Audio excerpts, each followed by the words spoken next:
We have a right to know what's in our food. I have the right to know what I'm feeding my family. I'm 6 months pregnant. With this pregnancy, I'm more aware of the things that I am eating, the choices that I am making. I want to make informed choices.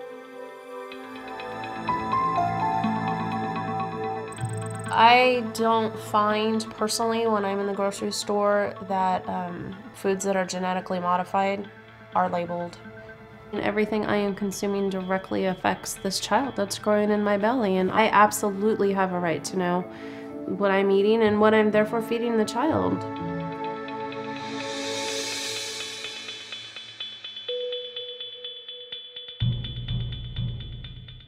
My mother had heart disease, my oldest brother had heart disease, and all of us had hypertension, but I just didn't really think about it.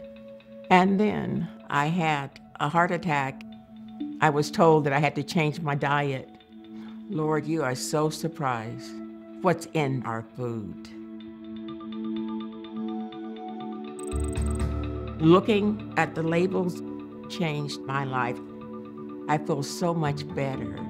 And I really do have a right to know what's in my food.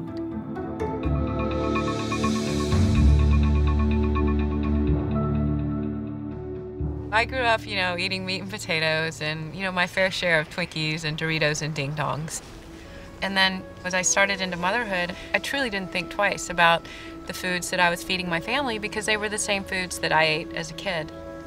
When our youngest child suddenly one morning had an allergic reaction to breakfast, her face started to swell shut. It was absolutely terrifying. We realized that we were pretty food illiterate when it came to these processed foods. There were also a whole bunch of new chemicals and new ingredients that hadn't been in the foods that we ate as kids.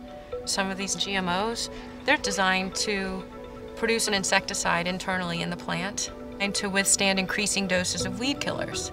Here in the US, these genetically engineered ingredients, they're not on the labels, so we're not able to make an informed choice. And so while the jury is still out on this, I want the right to know what I'm feeding my family. You guys, you're too important, right? Right? I have a right to know what's in my food. We have a right to know what's in our food. I have the right to know what I'm feeding my family.